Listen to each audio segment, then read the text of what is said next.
ইরানের ৩টি পরমাণু কেন্দ্রে হামলার পর রোববার জাতির উদ্দেশ্যে ভাষণ দেন মার্কিন প্রেসিডেন্ট ডোনাল্ড ট্রাম্প। দাবি করেন সফল হয়েছে মার্কিন সেনাদের অভিযান। হুমকি দেন শান্তি প্রতিষ্ঠা না হলে আরও হামলার। ট্রাম্পের দেয়া ভাষণ গুরুত্ব সহকারে দেখেছেন যুক্তরাষ্ট্রের নাগরিকরা। ইরানের মাটিতে যুক্তরাষ্ট্রের এ ধরনের হামলায় হতাশা প্রকাশ করেন অনেকেই। লস অ্যাঞ্জেলেস সহ বিভিন্ন শহরের বাসিন্দারা বলেন, হামলার মাধ্যমে ইরান ইসরায়েল সংঘাতে জড়িয়ে পড়েছে যুক্তরাষ্ট্র। আমি অবাক নই, বরং হতাশ, কারণ ট্রাম্পের মতে তিনি আমেরিকা ফার্স্ট পরিকল্পনায় ছিলেন। আমাদের সেনাদের এমন একটি যুদ্ধে পাঠানো আমার মতে অপ্রয়োজনীয়। আমার কাছে মনে হয় এটি পূর্ব নির্ধারিত ছিল। নির্বাচনী প্রতিশ্রুতিতে তিনি যা বলেছিলেন এটি তার বিপরীত।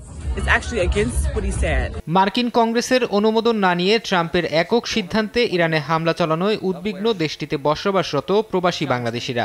আমেরিকান নাগরিকদের পাশ কাটিয়ে আমাদের প্রেসিডেন্ট ডোনাল্ড ট্রাম্প যে বোমা হামলা ইরানে করেছেন, এটা আমি মনে করি যে মধ্যপ্রাচ্যে এবং সারা বিশ্বে একটা উত্তেজনা বাড়িয়ে দেবে।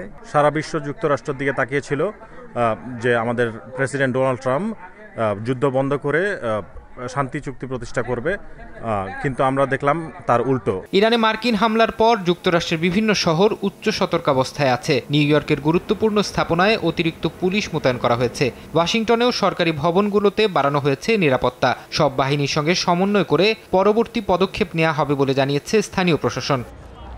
ফরহাদ চৌধুরী, সময় সংবাদ।